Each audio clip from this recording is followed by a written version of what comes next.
Right, let's go. You're my eyes, Goose. You, go. Alex. Fun thing. You, Alex. Oh, sorry. Shut the fuck up. Yes, James. I was just going to say, it's the me, Mario. That's fine. How the fuck does that link to Top Gun or Goose in any way?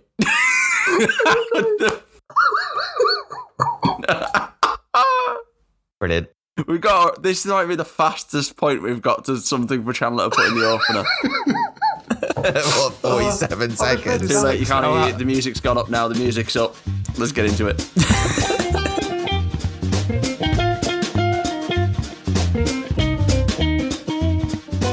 Happy New Year. Hope Dry January's going well. Hope the gym membership is dormant. And I hope all those Christmas binges were worth it. Fatsos. Welcome to the first of our coming of age series. This week we're kicking it off with an Oscar winner, Almost Famous. Welcome to the 3 Takes of Stupidity. It's the same old us. I'm Alex Clinton. I'm joined by the same old Chandler Monk. Hello. And I'm joined by the same old Robbins. Oh, yeah. Let's get famous. That'd be nice, wouldn't it? We do want this podcast to get famous. We're not even almost. We're nowhere fucking near. No.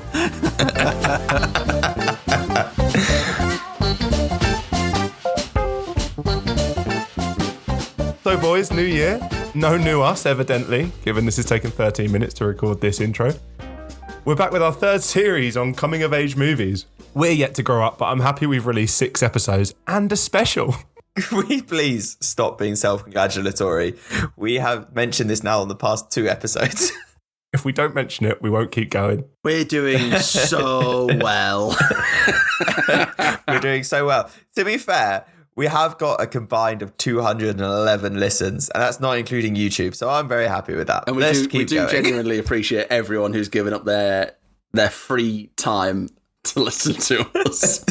And also, it's not just us listening it back, because I actively avoid listening to it back. So that's great. I do as well.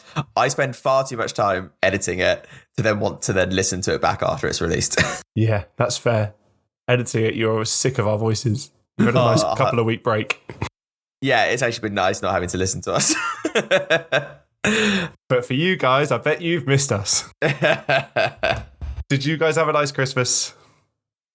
Yeah, Christmas was good. New Year's was good. Nice and chill. Spent it with the family. Then went up, spent the Christmas gooch time between Christmas and New Year with Charlotte's family, my partner's family. What about you guys? Did you just call it the gooch? That's what it's called. Have you not heard that? It's the Christmas gooch. It's from Peep Show, right? I don't think so. I think it's just a saying. It made sense. It made sense completely. Horrendous imagery. It's a time of year when no one knows what the hell's going on. No one knows what day it is. Someone said, "What are you doing on Monday?" And I was like, "Is it Monday today?" It's that time of year that really makes you realise that time is a social construct. I had no idea it was. I didn't know what day it was until Saturday, which was yesterday. Yeah, I had no idea. You still don't know, by the sounds of it, what it is. What day is it today? Because you said Saturday. It's not Saturday. It's Sunday today. It's Sunday today. We're recording on a Sunday. Yeah, important work day tomorrow, eh, Chandler? Yeah, very important. Applying for jobs. Anyway, Alex, your Christmas. I drank far too much, so much so that I've been like, I'm going to do Dry January. And then I was sat there and I was thinking, but I would like to have some free time. I was like, I want to go to the pub at some point. I would like to have, and I found a brewery near me that does really nice beer. I was like, I'm not going to cut myself off for a whole month to do Dry January. I will just cut down. Alex, you did Dry January though a couple of years ago. No, I did Dry January that extended all the way until May. Yeah, but it was the idea of like you wanted to do Dry January, did it for a month and stuck with it. I didn't really want to. It was basically like a Snapchat streak. I reached like 20 days and was like, this is going really well. Let's see how long we can continue this for. What do you remember what broke it for you then in May? I think someone just went, do you want to go to the pub? And I went to the pub and had a beer and it was lovely. I think the sun came out. That's what's really helpful. The sun comes out. Sun comes out. You're like, oh, I need a cider. You sat in the beer garden and you're like having a Diet Coke and you're like, this isn't fun. This isn't the Diet Coke garden. I do that all the time, to be fair. Chandler, I've seen you drink more pints of Diet Coke than anything else in your life. Yeah, probably. That is your lifeblood. That's like lager is for Alex. That was another thing as well. I feared that my blood alcohol level was getting far too high. Given how red you are on this, maybe you've just had too many pints and you're having a red flush. No, as I always say, whenever I go to the doctors, they are really surprised with how good my blood pressure is. It's always they're always like, your blood pressure's really good. I'm like, thank you. I pride myself. They're like, watch this, and they stick a pin in you, and it's just splurting out. Fuck, I was talking about blood pressure. I wanted to talk about the Gavin and Stacey Christmas special in a little bit before we start talking about Almost Famous. We can do that. Stop talking about blood pressure. Right now, though, there's a doctor that's tuned in and gone, finally, some content for me.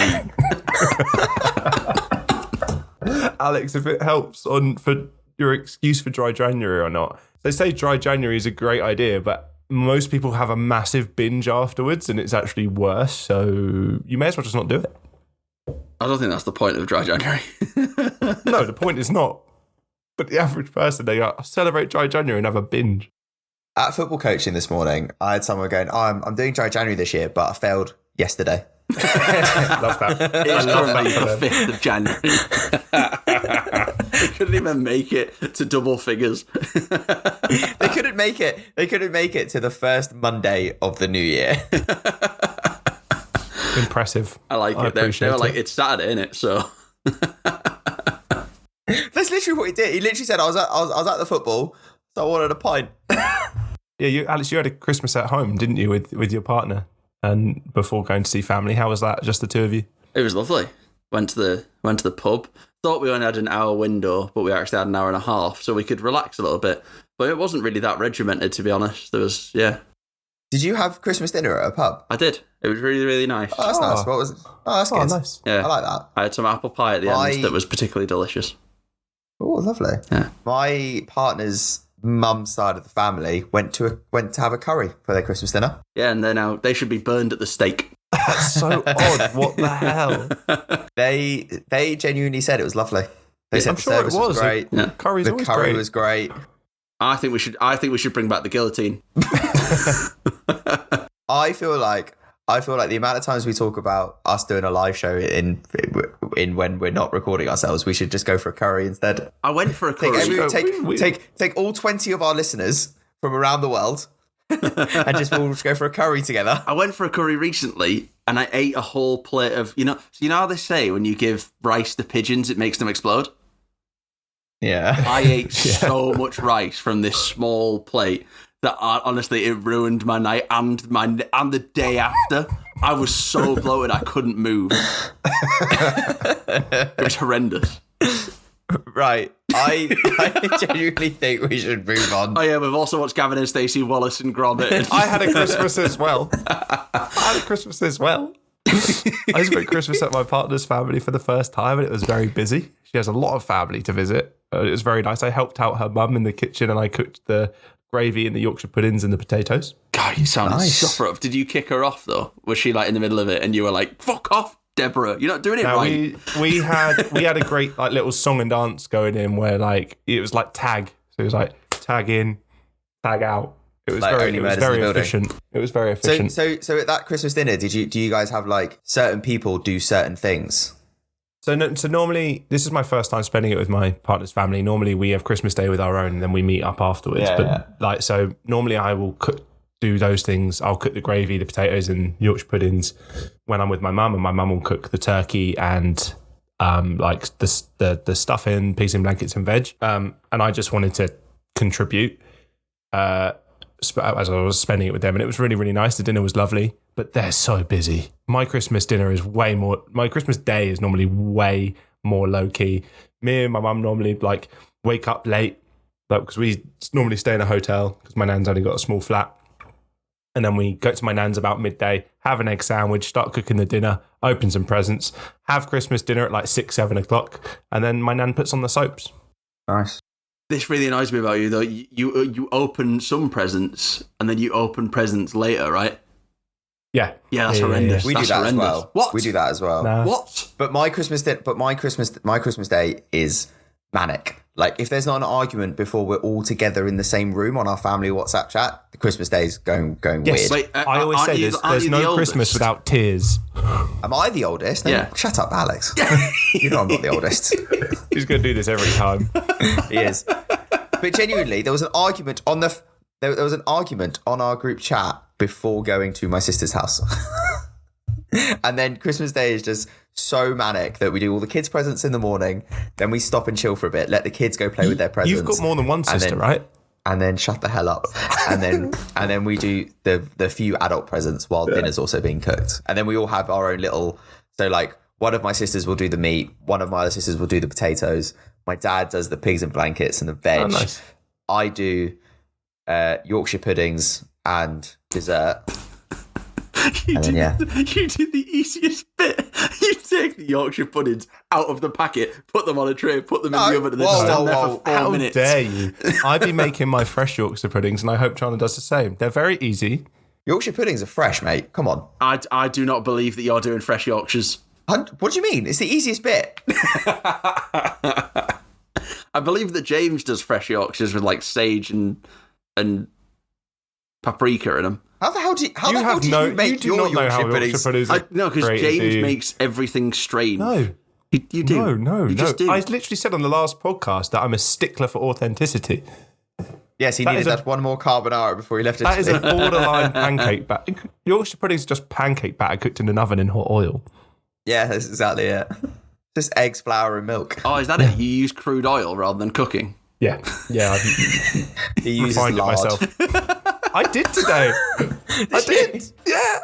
I did use lard today, and they came out fantastic. We're 23 minutes in, and we've spent the whole time. We haven't even mentioned the movie. You want it to be an hour long. Having a lovely time. We haven't even mentioned the movie.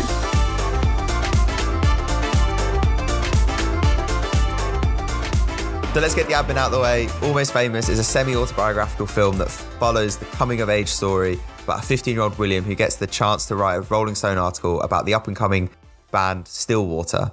William goes on tour with the band and sees all the highs and lows of being a mid-level band. So yeah, this film has a 7.9 on IMDb and 91 on Rotten Tomatoes and 92 on the audience score. And yeah. Sorry, you just said tomato. You did say tomatoes. I did say tomatoes. I did say tomatoes. Disgusting. Where have you been? You didn't spend it in the States? I wish I spent it in the States. Tomato. Tomatoes. Perfect. This film has this film has a 7.9 on IMDb and a 91 and 92 on Rotten Tomatoes and the audience score respectively. I want you to leave in the tomatoes and all this tomatoes bit. I want you to leave it in. Leave it in. This film is also an Oscar winner. Yeah, it is an Oscar winner. It did win, right? As I said, it's a semi-autobiographical film, so it's written and directed by the same person, by Cameron Crowe, who did win, best writing for a original screenplay. And also got nominated for others, like film editing, and Frances McDormand and Kate Hudson both got nominated for Best Actress in a Supporting Role. It is arguably the best film we've done so far. So, a peek behind the curtain, I have said umpteen times to the boys that I am frightened of this record and I am scared of this movie. Because we need to do it justice. It is a serious movie. I repeat again, it's a serious movie. It's a movie. It's a proper movie. And I'm frightened. It's a great movie for film fans. This is a film, when we decided to do Coming of Age, and I picked this film pretty much straight away, it's a film I'm surprised that neither of you had seen before. Like, I've seen this film before a couple of times, at least like 5 times, I reckon. So I started to learn how to play the guitar when I was about 12 or 13 years old. And after about a year of that and really enjoying it, this is a film I think my brother-in-law turned me onto. He was like, because at that time I was really into like punk rock, metal, classic rock, all that type of stuff. So he was like, you'll love this film because that's basically what it's about. It's about all the old school music, how it makes you feel, what it can do to you. So he was like, you will love this movie. And I did. And it's been a film that stuck with me since that early age. Arguably, again, probably not a film you want to show a 14-year-old, but still. You could copy and paste everything you've just said into every film you've suggested to us. American Pie is what we're doing next. My older brother recommended me this film, and I watched it. I was too young, and my other brother said this about it, and my sister was in the film, and I wish any of my family members were in films like these. Otherwise, I wouldn't worry about being unemployed at the moment. But anyway, you do not want any family member in this movie, and you'll see why in about 10 minutes. Kind of begging for nepotism. Yeah. Yeah, completely fair. It's completely fair. I was going to say, Alex wanted to laugh through your whole speech then, and I did want to ask why. Because I love the idea of Chandler being a punk rocker.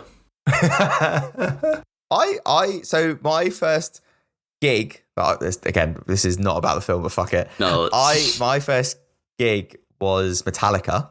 First live concert I went to was Metallica. All right, yeah. okay. I thought you meant your first gig, as in like when you first played the guitar for people. You were in a Metallica tribute band. That's where I thought that was going.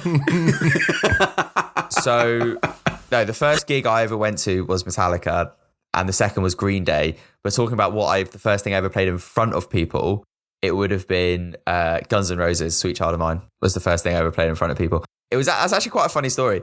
So I for some, even though I loved playing guitar, I didn't like playing in front of people. I don't think I actually liked the performing aspect. I just loved learning and playing what I wanted to play. But I was on holiday one year on a cruise when I was 16, and basically like I met loads of people around the same age, like 16 to 18 sort of age group. We like hung out on cruises, on the cruise, the one cruise. And one night we were sat around. There was a live band playing, and I in a stream of confidence, I just went, "I'll come up and play with you." And the guitarist took his guitar off and went, "Go on then." And it was a real like, "Oh shit, I've just been totally called on my bluff right now." And that guitarist was Slash. And also, being a 16-year-old, I really wanted to impress the girls that we were with. So I was like, I have to do this. I can't back out now. So I took the guitar and they were like, "What song do you know?" And then the only song I knew really well most importantly, all the way through was "Sweet Child of Mine." So I played that. How'd it go down? It went down. I'm just going to say this. I'm not going to go into any more details because a gentleman does not kiss and tell, but it went down very well. That ship is now at the bottom of the ocean because Chandler's rock sank it. And Chandler said this movie was semi-autobiographical, and it's actually about him. Oh, I wish this film was about me. But no, let's genuinely talk about the film now. As I said, so our theme of the next few movies is coming of age. And I think what this film does really well is shows you, not just from the main character's point of view, William's coming of age story and how he matures from the beginning of the movie to what we see him at the end of the movie, but most of the characters around him at any age. And it shows how we can sort of change our sort of outlook on life as well at different points. Yeah, so what the film focuses mainly on the story of Will. However, for me, there were two other very important characters going through their own journey, which was Penny Lane and Russell, the guitarist of the band. Russell Hammond. He was the main star of the band, which is a talking point of the movie as well, of the guitarist being the star over the lead singer. It's not just about Will, and that's important to clarify. So I do want us to touch on each character thoroughly. As I said, again, terrified of this movie. Really think we have to do it justice. That was the end of your point. You just crashed into a wall. I'm so scared. This movie's really good in that it shows that you can develop as a person and professionally. Even if you are a 15-year-old who's never done any journalism before, you can meet Philip Seymour Hoffman and you can end up following a band around America, even as a child. But you can also make friends while doing it. I really liked that relationship between Will and Lester, Philip Seymour Hoffman's character. Again, Philip Seymour Hoffman turns up in a really small role and does it really, really well, as most roles do. But I think what this film also at the start, it really introduces is Frances McDormand's character, the mother character, goes on a journey as well, because she's introduced as a really controlling mother. And like does not let the kids out of sight, and really wants the best for her kids, puts him up a grade, like lies about his age which is a weird thing, loses essentially her daughter because her daughter rebels so much against her that she wants to do anything else apart be in that house. But not even rebels. It was mild rebellion at best. It was being a normal person, whereas the mum was not letting them watch TV, listen to rock music, nothing overly violent, nothing overly sexual, and not even overly is not even the right word. Just anything with swearing and sexual themes they weren't allowed to watch or listen to, weren't allowed to go to parties, etc., etc. And yeah, Will was 11, told he was 12, and in a grade of 13-year-olds, which doesn't sound like much, but the difference between 11 and 13 is quite stark. A lot of pubes by the sounds of it. 2 years at that age is huge. That scene in the movie where they're all pointing at him and going, "Where are your pubes?" and laughing at him is very strange. That's not going. It is. Why not? No pube chat. That didn't happen. But he definitely... It does. There's the scene of when the camera is going across. Oh shit, is that in the extended version? It might be in the extended version. We should make this point now that I have accidentally watched the extended version and the other two have not. So there may be some things that I reference that they just don't understand. But I've definitely seen the extended version before, because there were points during this movie where I had to pause and go, hang on, that's not what's happened before. So I think the version I've seen before is the extended version. So here's the disclaimer I wanted to make. There are a few versions of this movie. There's the theatrical release, which is likely the closest I watched, which was on Amazon. There is a director's extended cut, which has 35 minutes of previously unseen footage. There's also the bootleg cut, which has 39 minutes of additional footage. And there's an anniversary edition, which has some interviews and with the characters, but also, and it's worth noting for anyone watching a film on Amazon or Netflix or whatever, sometimes when they take these old films, they are taking a 2TV edit of the film. I didn't know that, actually. That's interesting. Which won't be very different, but it will maybe cut some scenes down or slightly censor. So there is a scene in the movie with young William really coming of age, and some of that was censored in the version on Amazon. That's a really nice way to put it. But just going on about the extended version, so when Cameron Crowe wrote the script is apparently, the original script was basically like 3 and a bit hours worth of like a film. And when he was shipping it around to like get it made, Steven Spielberg came across it basically and said, you need to shoot every single word that you've written, which he did, which is why there are so many versions out there, because he shot absolutely everything that he wrote down and then obviously cut it for whatever reason. But I personally think that watching the version on Amazon and then knowing some of the extended version from previous watchings, that even though the extended version is half an hour longer, which does feel quite a lot, it is probably a better movie with the extended version, because there are bits in the film where the point is the full point of what they're trying to make in some of the scenes isn't getting across to the viewer, I think, without the extended bits. Yeah. There's a bit at the end of the movie, which I'll come and touch on later on if we get to it, where that happens. It's nice to hear Spielberg say for him to shoot everything he's written in the script, because as a unintellectual guy that went to a creative university, the first thing you were told when learning to record anything is get 3, 4, 5 times what you need. It is the oldest thing in the book for when it comes to shooting any form of content. That's why we record this for 5 hours. And it's still only cut down to an hour and a half. Can you imagine being the production company, though, where he's like, I'm going to need $60 million for this. And they're like, it should only be $30 million. Why do you need this much money? And he's like, well, you see this huge book I've brought you?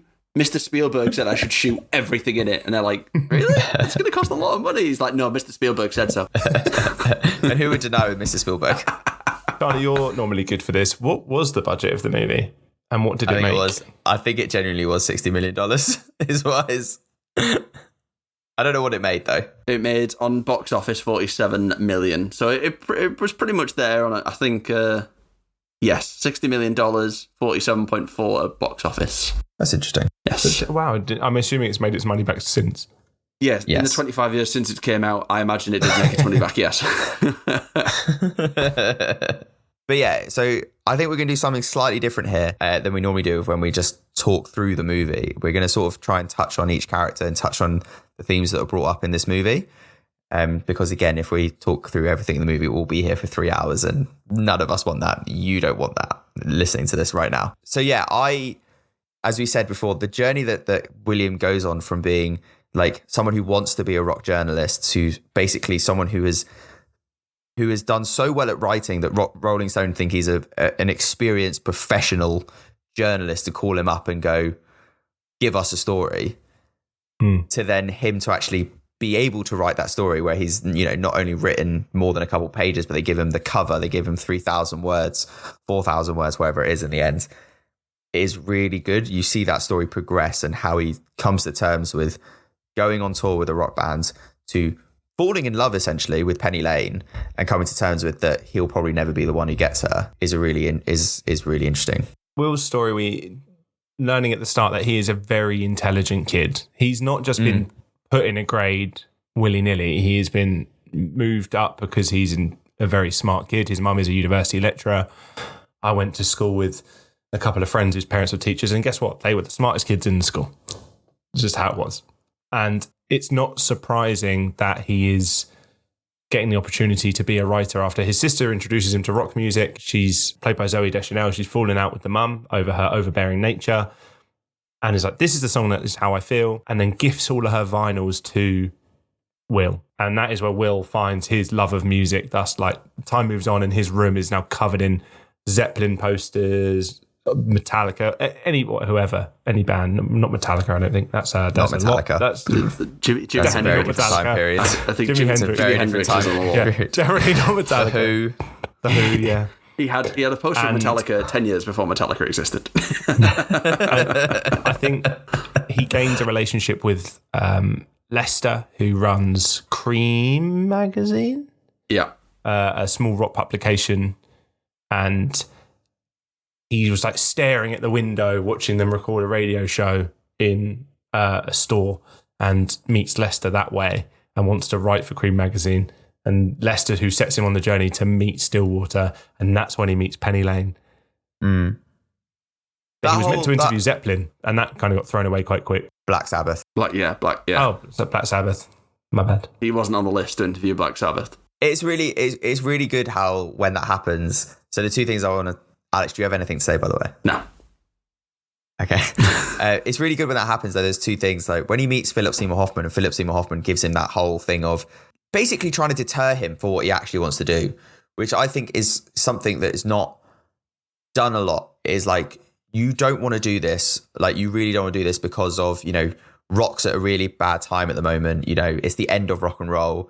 Being a journalist is uncool. You won't get the girls, you won't get the money for being a journalist.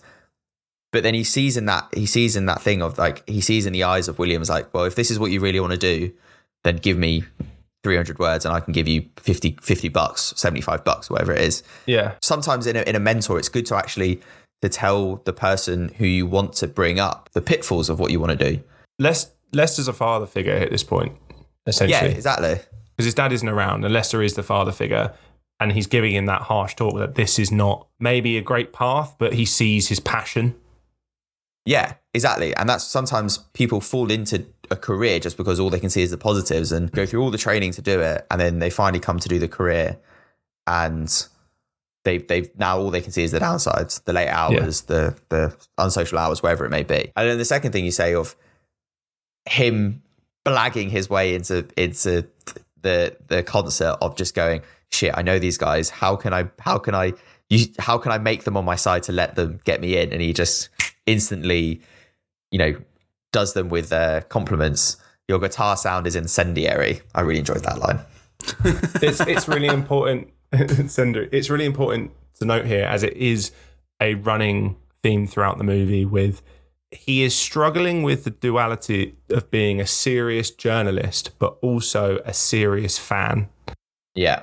And the bands don't want a journalist, but when he talks to them intellectually, like a journalist, but as a fan, that's what gets him in the door. And then his big struggle through the movie, not just being 15 in this situation. He's not cool, but he's not some dweeb.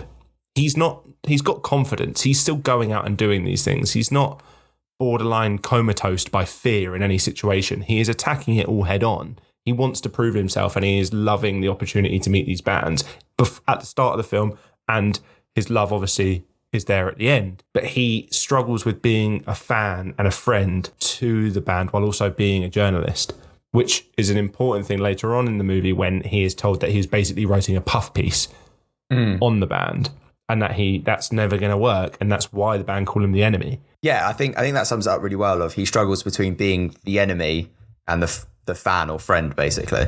But do you not also think that he's got journalism down to a key from the start? He knows that to be a journalist, you be quiet but ask the questions at the right time. Like, there's a bit further on in the movie where one of the characters, Russell, I think it is, says to him, "When did you get so professional?" And I was like, He's been like this whole time. He's been desperately trying to have an interview with you for this whole thing.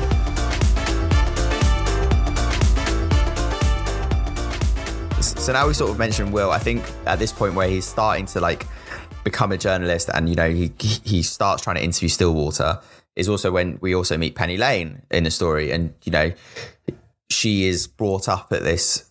Like, instantly, she sort of alluded to as just being a groupie. But then she says there's more to it. There's her being referring to herself as a Band-Aid, and her and her friends that we meet, played by Anna Paquin, they're Band-Aids. They're actually there for the music. They love the music so much that they want to give themselves to the music, essentially. They're not just there to sleep with famous people or to be around famous people. They're there because of the music. Again, it's a struggle for the character of Penny Lane as well, because yes, she's been called it's a known phrase when it comes to female characters, but it's a manic pixie dream girl trope. Yeah. Whereas the director, he said she was never really this. She's based. He says she's based on a real person. She's based on Penny Ann Trumbull, who's a socialite and followed rock bands around as a groupie. But yeah, Penny Lane is based on a real person. She's not used as just this crux for the other characters to work on. She is her own person, and she goes through her own journey in this movie. And it's a case of she might not, as say, Chandler said she's, what did you say they called themselves? They're not groupies. They were Band-Aids. Band-Aids, yeah. So she's created this idea Muses. with her own... She refers to herself basically as a muse. Yeah. And Penny Ann Trumbull was a promoter. So they're amused. That loads of different band people in the scene seem to know her. They all say hi to her. And they say that they don't sleep with the artist. They don't do this. They don't do that. When in actuality, even though she is different from the other groupies, she absolutely is performing the actions you'd expect a groupie to do, which is live, sex, drugs, and rock and roll. She doesn't want to believe that. Alex, this is an audio podcast. You may need to talk about, instead of just nodding your head. She taking it on the reg.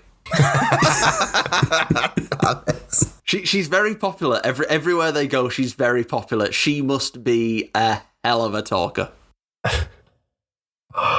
She's Sexism. a very mysterious 52 minutes. Sexist. It's not sexist. It's not sexist. There are several points where she's like, banged him. But then she's at the same time, she's like, that. She just knows. No. It's there. It's there. It's in the room. We all know it. We learn that she says all this whereas Will has, in this love triangle, seemingly fallen in love with her. Again, teenage hormones. A point I thought of, has he really fallen in love, or is this a very early experience where he's got this mysterious, confident girl around him, kind of driving him through life and kind of looking after him as well? And all of the Band-Aids look after Will during the tour. They look after Opie. And whenever his mum calls, it's always, I think it was Sapphire answering the phone, one of the other Band-Aids. And she's like, "We are looking after him. You've got an amazing son." The mum was always worried about Will partaking in the illegal antics of bands and the debauchery. Don't do drugs, when she shouts out the car to him. I really enjoyed Sapphire's line on the phone of, he's still a virgin. Yeah. I really enjoyed that. Wasn't for long. Not for long, but I enjoyed that. Will really doesn't get up to in nothing. We're not shown anything in the movie where Will has got up to any of the debauchery, but one scene losing his virginity to 4 girls at once. 3, I think. 3. So when that happens, I watch this with my partner, and when that scene happens of Will being deflowered, as they say. Hey, that's what they say. That's what they say in the film. Basically, he loses his virginity because 3 girls on tour got bored and decided then to deflower a 15-year-old. Yeah, but anyway, one of them just turns to her friend and goes, "We should deflower the boy." Yeah, and they're like, "Yeah, we should." This bit. I don't know how I missed it. That's horrendous. That's the worst thing I've ever heard. So I watched this with my partner, and I literally just turned to her and went, "What a way to lose it." He in that scene that we're shown, the girls dancing around, he is staring at Penny like they are locked eyes the whole time, and she doesn't partake, is what we're alluded to. She does not partake in the deflowering of the boy. She leaves it to her friends. She observes. That's probably worse. She might have sat in a cuck chair. This is why hotels have a cuck chair. Sorry, what? I missed that. What did you say? Penny was sat in the cuck chair. Oh my days.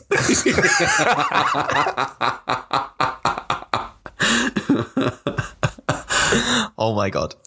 But he's locked out. Like it says he only has eyes for Penny. He's very excited about what is happening. He is excited for this to happen, but it's just the camera work in here shows he's only got eyes for Penny, and he is besotted by this mysterious woman where Penny Lane is not her real name. She's fluty and, mysterious. But she is in love with Russell Hammond, the guitarist. And Russell also has a partner. That is a big point, is the Band-Aids have to leave the tour by a certain time because his partner will be there. Will has to try and leave the tour by a certain point because he needs to get back for graduation. And he promised his mum that he would do that. He doesn't make it back for graduation, but all because he's trying to get an interview with Russell while also being jealous of him the entire time. Because he's growing professionally.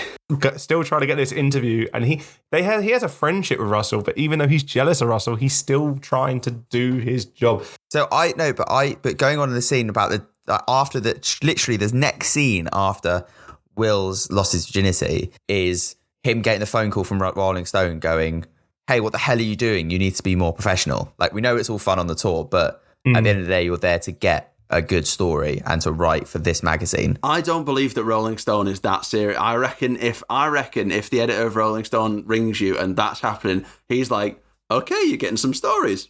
You're getting some stories. We know who you are. We know you're with them. You're definitely with them." But I feel like now we've spoken about Russell quite a bit without actually like talking about him specifically. And I feel like Russell's one of the other characters that goes, like, not just Russell, but the whole of Stillwater as the band, So Russell played by Billy Cardrup, Jeff played by Jason Lee, and the other two that never really get any screen time. I was really excited to see if you could name the other two. They are good actors in their own right. I can't remember the names. They are, but they literally, one of them only has "I'm gay" when he's on a flight. When Exactly. the plane's going to crash. One of them only has one line. And it's screaming, "I'm gay." Because he's on they think they're all going to die in a private jet plane crash. Also, such a strange thing for your final words to be. Moving on. Russell, like at the start, Russell and by extension the band, as at the start of this film, they're a mid-level band. They're doing well. They're up and coming. They're enjoying being in a band together. And that's the surface. That is the surface level of what's going on. And then only really, while Will is trying to get his story, does he sort of it sort of come out and the secrets come out that there's actually some underlying tension between them. Like, Russell thinks he's too good for them and wants to move on. Like, is that going to be his story, going solo and, being better without them? Or is he going to stick by basically his friends and bring them all up together? Or are they going to split because there are too many arguments between the front man and the guitarist, as many bands do? They spend a lot of time together on the road together. Like, you're going to have arguments with each other. Like, that's life. Too much proximity is cause of all arguments. To help explain Russell's character a bit more, it's worth noting his good looks are a essential part to the character and him getting attention. He's also supposedly the star of the band. He is the most talented as well, which is obviously leads to drama with the lead singer because the front man is normally the one that gets the most attention in a band. He was originally going to be played by Brad Pitt. Brad Pitt, 2000s, peak of his powers, very handsome man. It makes sense. Watching this film now, I am quite happy it wasn't someone as big as Brad Pitt in the role, because sometimes I think it can take you out of a film at times. I agree with that. I genuinely agree with that. I think watching this film, Jason Lee's quite a big actor in my head because I've seen a lot of things he's in. You know, he's in My Name is Earl. He's in My Name is Earl. He's in Mallrats. He's in Dogma. You know, he's quite a few Kevin Smith films. You actually had more than I thought you were going to. He's also in Alvin and the Chipmunks movies. That's the one I thought you were going to say. Yeah, and they play the Alvin and the Chipmunks at a point in this movie. They do. I wrote that down going, like, that's literally the first scene is driving down the road with Alvin and the Chipmunks in the background singing their Christmas song. And I literally write down Jason Lee's in the live action ones. But anyway, moving on. Also, you watch an animated chipmunk, Chandler. I'll tell you what, I've never actually seen Alvin and the Chipmunks, but anyway, I just know that he's in it. Put that finger down, Alex. You can guess which one that was at home. That's the bit where you cut to me on the reel.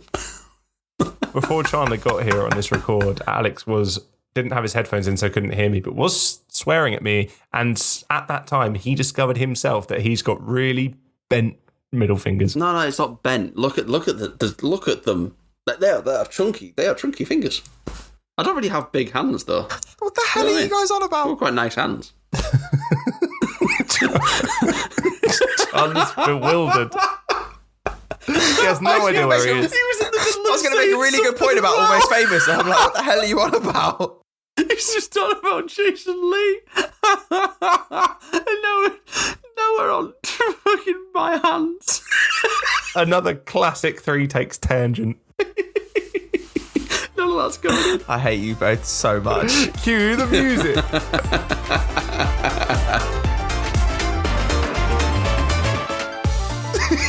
Chandler, make your point. So having someone as, you know, to the fame and the star level as Brad Pitt would, I actually think, be a detriment to this movie. You know, not to say that any of these are bad actors or anything like that. Like the performances really good are actors, absolutely incredible. Like it felt very real. Yeah, like Jimmy Fallon is in it, plays a great big tour manager. Anna very young Anna Paquin as one of the band-aids is very good. Zooey Deschanel as the daughter is very good. She somehow looks older in this movie than she does in New Girl, which was weird. What, Zooey Deschanel? Yeah, she looks older in this film than New Girl, and it came out 13 years before, I think. Well, this film was only recorded like a few years before Elf. Does look very different in age between this and Elf as well. We do know that she does prove the Clark Kent theory that glasses and a hair change is a brilliant disguise because she looks so different at any time with just a pair of glasses and a different hair. Take away her bangs and you don't recognize her. Fair point. But like the thing that they do, then they say in the film when they start having their like big argument is that, you know, I'm the front man. I'm the people that gets people, like Jason Lee says, I'm the front man. I'm the person who gets people off. You're the lead guitarist. You're the brooding person, the mysterious lead guitarist who, you know, and that's the dynamic we decided upon, not the one that just because you're good looking means you should be the front person of the band. You're the person who's front and center of our t-shirts and our merchandise, and we're all in the shadows behind you. And that's the bit that shows up, like the first fight essentially of this band. That felt very real as well. That felt like something that probably does happen quite a lot. I know that that then leads into a whole thing of Russell Hammond. Yeah, Russell Hammond's character walking around demanding that everything is real to him and going to a house party and telling everyone that they're real and that if someone eats their own hamster, that's a real thing to do. I think it's first mentioned like this bit, and one of the bits that I think happens in most creative endeavors, let's say, is, and it's epitomized by the Band-Aids keep saying it's all happening, Russell going out and trying to find things that are real, and I want to find real people, is this sort of aura of pretension that sort of goes around people, like in that creative industry. In creative spaces, yeah. Yeah. that pretension of art, like I want to find real things to make real art about, and it's all happening, and that's the only bit of the film where I'm like, I don't like that air of pretentiousness. But the band are struggling for fame, and the pretentiousness can be quite cringy and painful. It's worth knowing that when you are partake in a creative endeavor, the best things are. This is a semi-autobiographical movie. The director has this is closer to home for him than anyone, and having some personal, whether that's spiritual, personal relationship, and putting that feeling into your creativity will create a better product. The problem is it does lead to these quite cringy moments. The band in the movie is struggling with their rising notoriety, their fame. Russell himself is, and he wants to get away from the band because, the band's problems come up because they are getting more famous.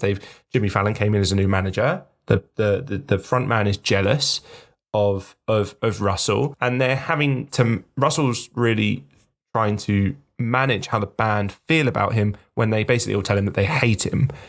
When, for me, watching this film, I never felt lots of dodgy shit in the film, but I was never led to dislike Russell's character. Yeah. The annoying thing was avoiding the interview. The only thing that really was there to make you dislike him was his relationship with Penny. But that's purely from an aspect of rooting for Will. Not his relationship with Penny is fine. He can have that other than him cheating on his wife, which is obviously a bad thing. What happens on tour stays on tour.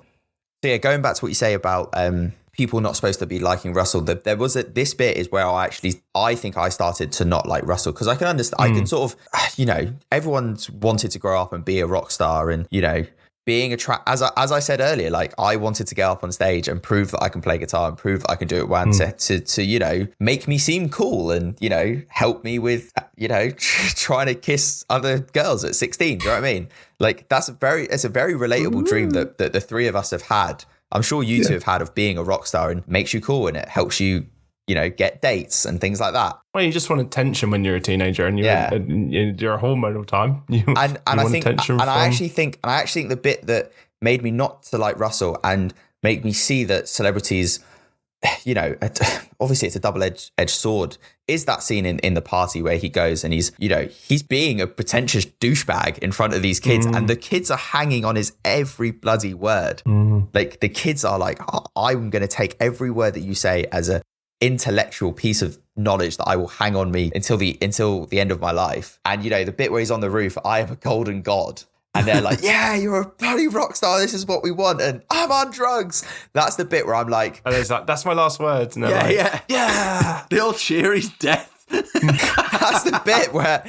He changes his last words. And they're like, and he's like, I'm on drugs. And they cheer again.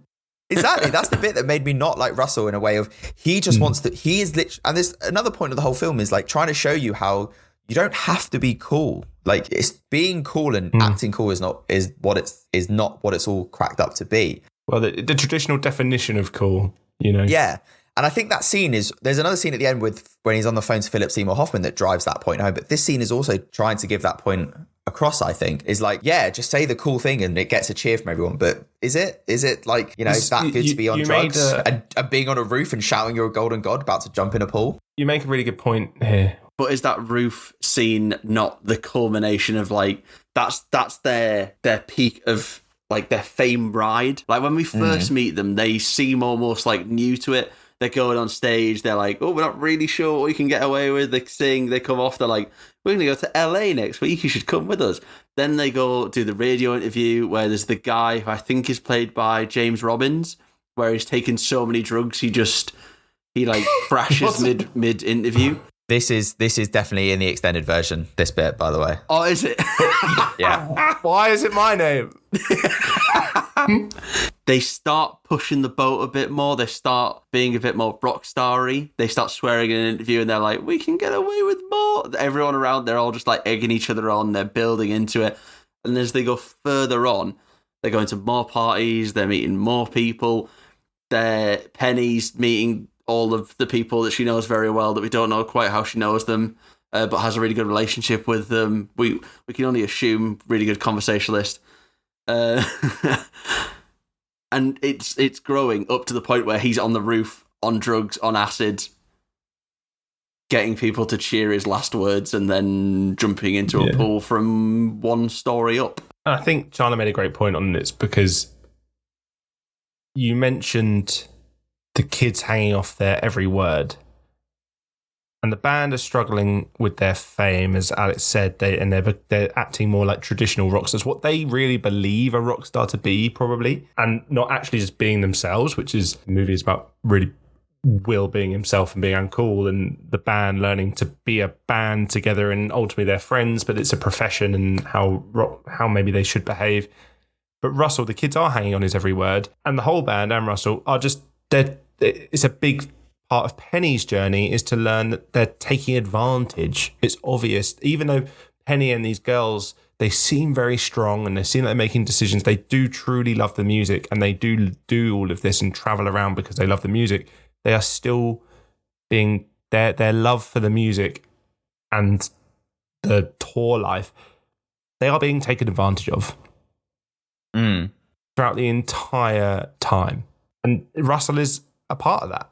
Yeah, and I think this leads on, like, as we talk about the film, and it leads on into probably the most iconic scene from the film is the scene in the bus tour where, you know, Russell's on a come down from the acid, and he drank a lot of acid drinks which were spiked with acid. And Tiny Dance is playing in the background, and I think what this scene shows, and what a theme again of the whole film, is how music can actually really bring us together, and how it can really put across emotion, and how people use music to put across how they really feel. And this scene of them all coming together and singing Tiny Dancer shows you how music can bring people together and bring people back, and, you know, show that we are friends and we're in this together and we want to do it. You mentioned that the theme of it is music conveying emotion, etc., and bringing the people together and such. And it is there for me. There wasn't as much music in it as if it was a rock film. I found a great line when I was doing my research, and this movie isn't a rock film. It's not a rock and roll film. It is a movie about a journey within the world of rock. The world of rock is the catalyst for the movie. It's not a musical film. No. The music is not the be-all, end-all of the story. The world of the music is. That's why you only see the band perform a few times, and you don't listen to their music throughout the movie. You get a lovely soundtrack with Sir Elton John. And I do love the moment on the bus when they start singing it, because it was unexpected, because I just thought it was soundtrack at first. It was a lovely transition. But for me, I did not find music to be a huge theme of the movie at all. See, I disagree there, because like music is like, obviously music of the day that it's set in the early 70s is used throughout the film. You know, it's at the very start. Zooey Deschanel says when she's leaving home, her character goes, "I'm going to play you America by Simon and Garfunkel." And this song explains why I'm leaving. And it's the feelings about needing to get away, wanting to go and explore America and all that. And her character can't say that herself. So she's using music to do it. I agree. And I think it's the same thing of like, so when Russell was telling his secrets to Will at the start of like, put away your microphone and I'll tell you what's really going on. I feel like I'm getting bigger than the band. I have moved on from them musically, but I'm still here because they're my friends, and I want to do well with them, basically. And under that is Simple Man by Leonard Skinner, which is an amazing song, and it's that sort of thing that's like it's said in that way of like the song of like, do I want to be a simple man and just be with my friends, or do I want to go and be an absolute megastar and being the opposite of that, essentially?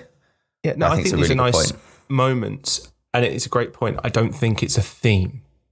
So are you saying it's not a musical? No, it's not a musical, but the film isn't about the music. And Zooey Deschanel's bit right at the start is one instance, and then the Tiny Dancer is the other one. But other than that, the music, as you've just said, in that's where Russell is saying he thinks he's bigger than the band, it's using soundtrack to enhance the scene. It's not... The film isn't taking songs all the way throughout and sorry, how to say it?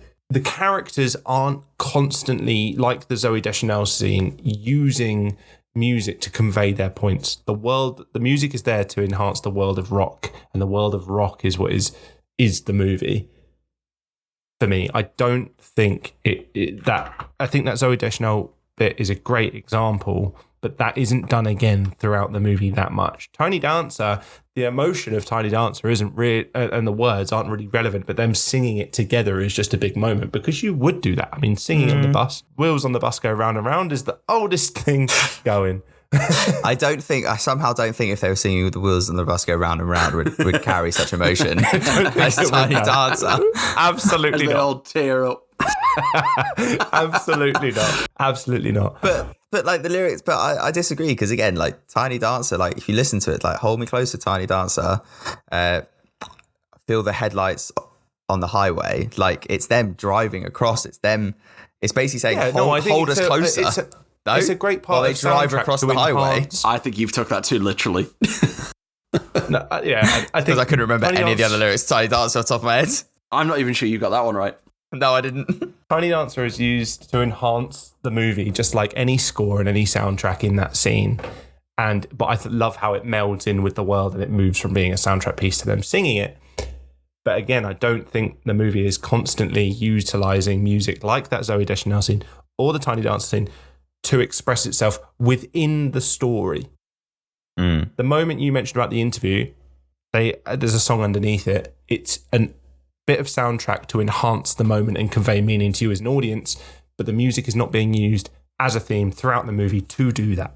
I feel like you two just spoke for 10 minutes and I didn't. You might as well have just gone, it's not a musical, they're not singing all the way through. Occasionally a song comes on and it's got quite a nice like reference, if you get the reference. Like they start singing Peggy Sue because the airplane is going through some difficulty. If you know Buddy Holly died in a plane crash, it's quite a nice reference. If you don't, it's just someone singing a song and you're like, haha, that's pretty funny, he's just singing a song. But I think now that we've spoken about the plane crash, I think we can talk about the sequence of events that happens to get us to that plane crash. So firstly, It's not a crash, in fairness. It's minor turbulence. Pretty major turbulence.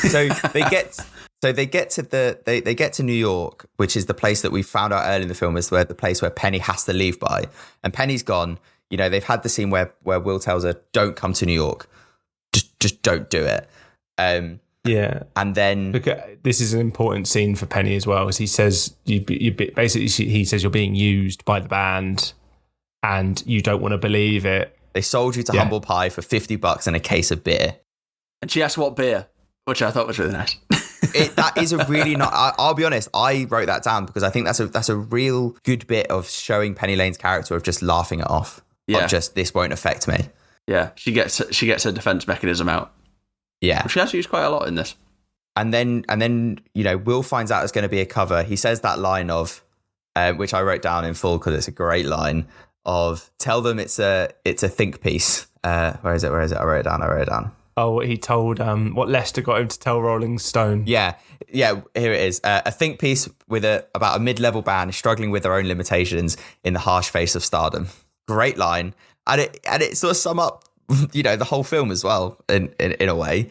He tells them it's going to be a cover. They're all going to be on the cover of Rolling Stone. There's that joke about it only taking 18 minutes to fax a page. Yeah, with a mojo. Yeah. And then I felt this heartbreak scene. Like I feel the emotion of the manager telling Penny to go away. You can't be here. Russell doesn't want to see you. He's with his actual girlfriend. Go away. You can feel the heartbreak of like it's done across the cuts of the shot between Penny and Russell. Russell standing up and Penny, Leslie. It's so good, isn't it? It's so well conveyed and it really hits you. It's really awkward. It feels awkward. And it's meant to feel awkward because Leslie pipes up, like, why is that girl's creeping me out? Why is she looking over? I like how there's no reason technologically, why you couldn't hear what Penny and when the manager goes over is saying. There's no reason. It's a choice. And it's a choice because, one, they're further away from the table. No one else at the table is listening what's happening. You don't need any words. Russell is happy to see her, but it's like, no. Leslie catches on to something because Russell and Will both say, "Oh, she's with me," and then that's so babe. I do enjoy that real show of friendship of someone's girlfriend goes, "Who's that?" And then all the other friends just go, oh yeah, she's with me. All of them, no talking. Oh yeah, we'll vouch for him. You're smiling far too much. It's still bad, Chandler. Still bad vibes. Still bad vibes. Good friendship, bad vibes. Check your bros, guys. Which we will be chatting to Chandler after this, because that grin has not gone away. Kate Hudson's acting is phenomenal, though. Like you say, you can't hear anything that's being said, but just in her face and in the guy who plays William's face as well, whose name escapes me at this point.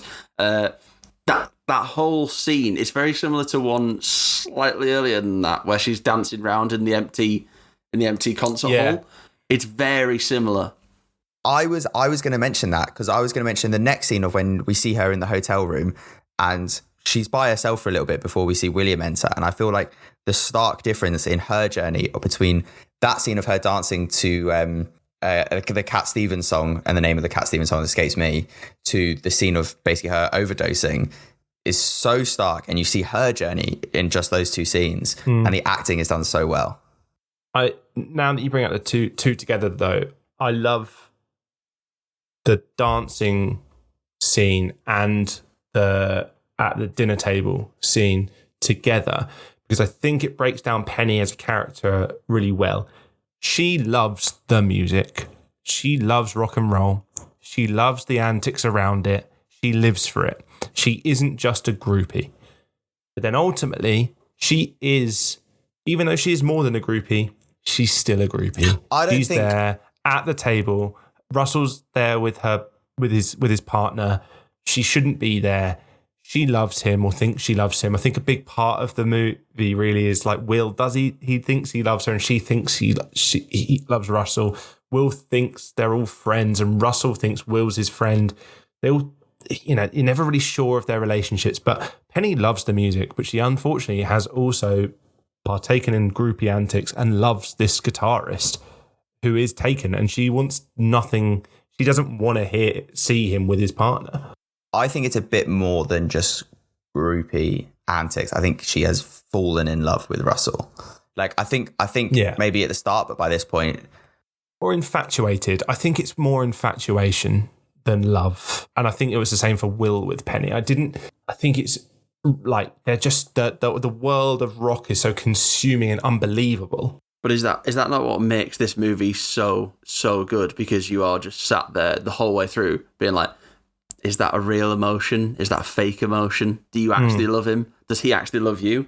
Are you like, do you love your wife? I don't understand. Like, there's so many relationships that are just, that could be real, that could be fake. And then I think that idea behind the movie really, the point is really put across to you in the next scene. In the scene after we see Penny overdose, unfortunately, and her stomach gets pumped. And, Will admits that he loves her to, unfortunately, a quite unconscious dying. Unfortunately, by this point, she's passed on. Yeah. But that scene is so heart-wrenching. You see her feet moving across the bathroom floor as the doctor's trying. It's so hard to watch. Like, it's such a good scene, but it's really, really hard to watch. I thought I was watching a Quentin Tarantino movie at that point. With the feet. The feet, yeah. But that scene of, like, you don't know what's the real emotion and who's trying to deceive who or who's friends with who. When they do get to the plane scene and the turbulence and them basically thinking that they're going to die, Russell goes, where did you go last night, man? Bob Dylan showed up and we spoke to him and it was amazing and it was so cool. And it's, basically saying it's all happening and that's what rock and roll is about. And basically Will's outburst during the scene is like, how dare you treat this person? You used her, you threw her away while you were she almost died while you were trying to be cool. You were trying to be cool. Yeah. Exactly. Trying to be cool in front of Bob Dylan. How dare you, It doesn't matter. Exactly. I think I think that sort of sequence of events is portrayed so well, and it really shows you because by this point you've sat watching the film for about an hour and a half, and you can sort of miss the point at certain points of being like, as you say, that I'm the golden god, I'm on drugs, and everyone's cheering you, and it's so cool to be a rock star. And, this is the scene where it drives the point home, and actually, no, you need to reconsider the film that you've just watched. And that part, looking back at that party where Russell's saying, this is real, that's real, I want real stuff. Leslie is real. Leslie's the real life for him. And then what Penny is afraid to lose, and she's not, yes, her love for Russell or her infatuation with Russell is an important point here that has led her to ODing and needing medical intervention. She's not just losing Russell. She's losing the lifestyle. She's losing what she loves. She's losing rock and roll. It's Russell is almost the her link to that world. Yes, she knows everyone else, but this is the band. No, but she in fairness, she has been transferred to another band who she can go give band aids to. So I do think it's more of a personal connection with Russell that she's disappointed to lose. But she's displayed as she wants this idea to go to Morocco, and then we learn her real name, which was sort of Lady Goodman. Lady Goodman. Her mum was like, marry rich. She's not come from the best background. She has these dreams of this other world, things that aren't real. And I think she's going to lose not just Russell, but that world, because yes, she's fallen for Russell, but that band has given her experience that maybe the other bands can't. And she actually moans about, Sapphire's gone with such and such to England, and Alexia has gone to Led Zeppelin, wasn't it? With Led Zeppelin, they've all gone off. They don't, and then she acts like they don't really care. Like they don't care, just go into another thing. But she has more care, and she looks after Will during this movie as well. No, I don't disagree with you. I think she really does care for Russell, whether it's love or infatuation, but she's losing her world that she cares for. Because Will says to her, this isn't real. Morocco was never real. You don't live in the real world, sort of thing. And everything's clicking for Will at that point. He's growing up. But it also moves on because, again, as we said, this is a bit where the film is you stop trying to be cool. The person who you spent the past few months with basically almost died, and you weren't there because you used her, you threw her away. You were trying to be cool with Bob Dylan. And then in the next few scenes is when, Will calls up Philip Seymour Hoffman again for advice of, I've got to write the article, what I should do. And it's well, if you're a true friend, you're going to be unmerciless. Write the truth. Because Russell gives him permission. Russell says, write whatever you want. Write all of it. And that's what he does. He writes all of it. And he only does that because he realizes he's not giving the interview. They're not going to use me. They're not going to use me. That I'm going to do the right thing professionally as a rock journalist. I'm going to write everything that I saw. And he writes the whole story. I'm thousands of miles above, and we're all thousands above LA, and we're all going to die. And, he writes everything. And then the band at this point, when they get called to, is this true? Fact check it. They have to have this conversation of, the only thing we have that is our call is our mystique. And I think this is in the extended version, not in the version that we saw, unfortunately, James, is the bit Jimmy Fallon basically has a lighter in an open palm and a closed fist in the other. And he goes, which one do you want? The thing that you know all about, or the thing that you're not seeing? Because as long as you cannot see what's in my left hand, in my other hand, you're always going to want it. And it's a lesson in mystique. It's a lesson in mystery of going, as a rock band, that's what you have. You can't let him write this thing. I'm gutted you didn't see that in the normal version. When I didn't see that, I was like, that's mental. That's one of the most important bits in the whole film. It's a really, really good scene. It's really good. Honestly, James, it's the best scene, I think, in this movie. I'm going to have to watch it. and then it comes back and it's they denied it. He's just a fan. Who gives a shit about this guy? And they basically ruin his potential career. 15-year-old kids. Yeah. Again, it's another case of throwing someone else away. Yeah.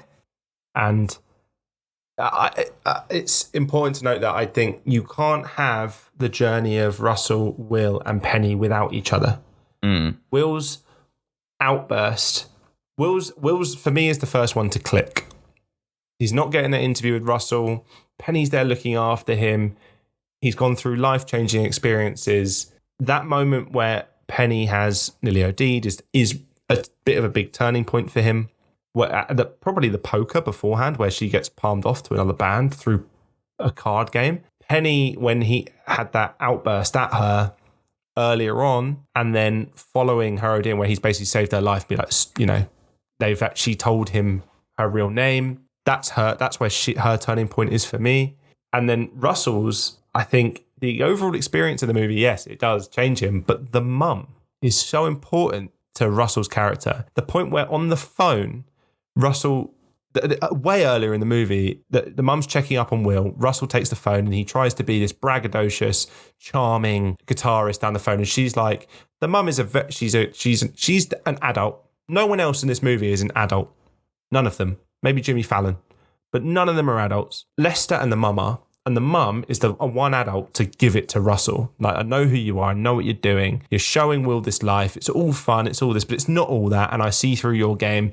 And then at the end of that conversation, his tone changes. He just says, yes, ma'am. Because he is shown to be the child that he is. He's about, 22? Who knows in this?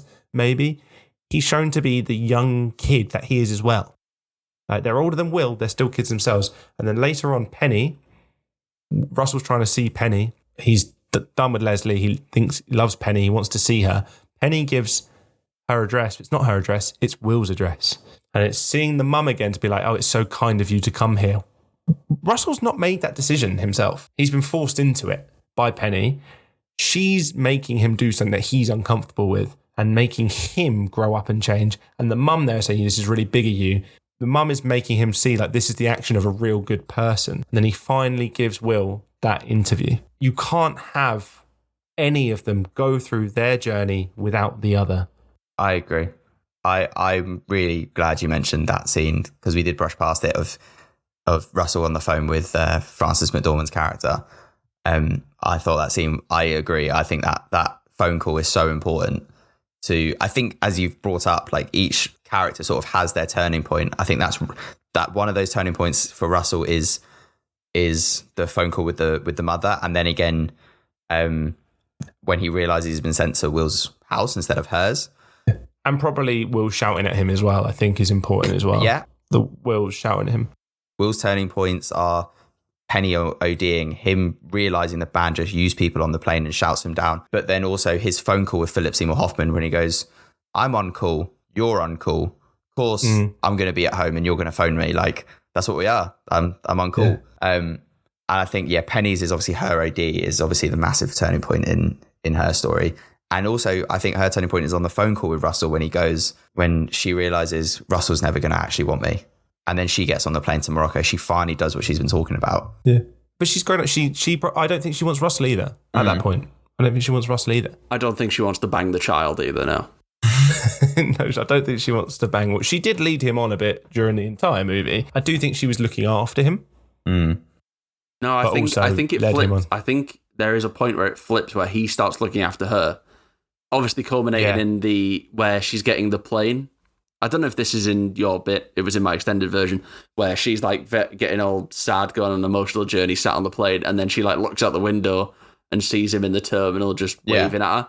And then he, for some reason, is sprinting faster than a 747 just to wave at her while she's just got her hand on the window, desperate to get out of the plane, I think. And that's sort of... It goes along... It does start with her looking after him, but obviously as we go through, him saving her life / assaulting her, that's probably where it changes over to I'm now looking after you. He's looking after her. Yeah. Yeah, I think you're completely right. I didn't think of it that way. But definitely, and I think these are ultimately just all immature characters. But I think that bit is when, and also like Will finally runs into his sister. He gets him home, and her sister's an air hostess. Yeah. And they meet at the airport because he's finally going home because he was meant to go home in Topeka and Greenville and ended up doing basically the entire tour. Yeah. And I think what's really good is again in that scene where Russell meets Will at his home, and I think one of the best lines in the film is, I think fundamentally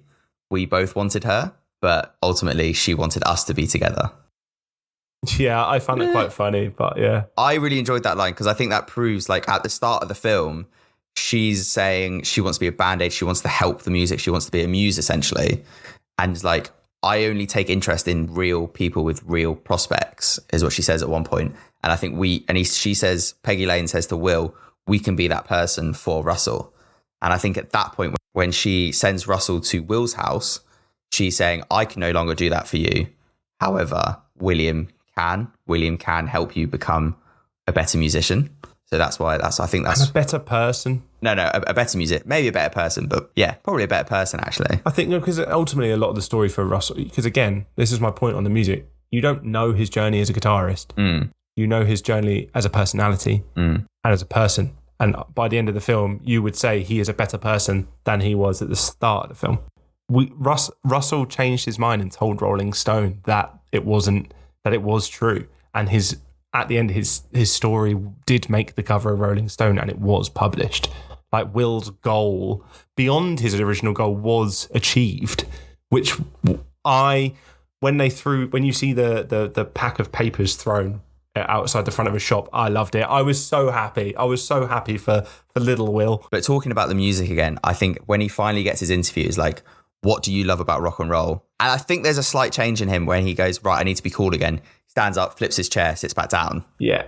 Which I did think, okay, is that you trying to be cool again, or is that how you are actually going into this interview? However, he does say all of it, which is a great answer. He's showing his passion. He is showing his passion. And I did go, oh, cool. I said, actually, cool guy chair flip. Talking about the music again and how it brings people together. Did you notice what song's playing underneath the start of the interview? It's Tiny Dancer again. Yeah. So it's like that. It's that musical thing back to the beginning of the film, back to that scene of like how it brings people together again. This song has brought Will and Russell back together. You've opened my eyes a little bit there, because the Tiny Dancer is used at 2 moments in the movie to depict everyone's love for music and while they're in it in the first place. So now we're done talking about the movie, and I think we've spoken about it quite nicely in a different way than we've done our previous movies. Let's give our 3 takes. James, you want to start us off? Why not? I'll keep you here for 25 minutes. James, be succinct. I loved it. I loved this movie.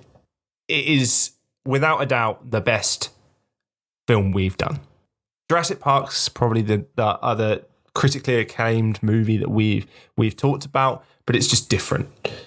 It's just different level. This is a grown-up story to me. It's not easy watching. It touches on some really dark plot points, and it's also a beautiful story, a beautiful coming-of-age story of 3 really compelling characters. Penny was probably the most interesting character to me. She's very mysterious. I think there's 2 sides to a lot of to the main 3. Penny is simultaneously mysterious and is a powerful woman, but at the same time is marred by the pitfalls of being a groupie, which she says she isn't. Russell is a part of a band with friends where they're naturally, with any friendships, falling out over rubbish, and they're adding in a professional aspect to their relationships that they have to juggle, and they're also struggling with being, as the film says, a mid-level band trying to cope with their stardom.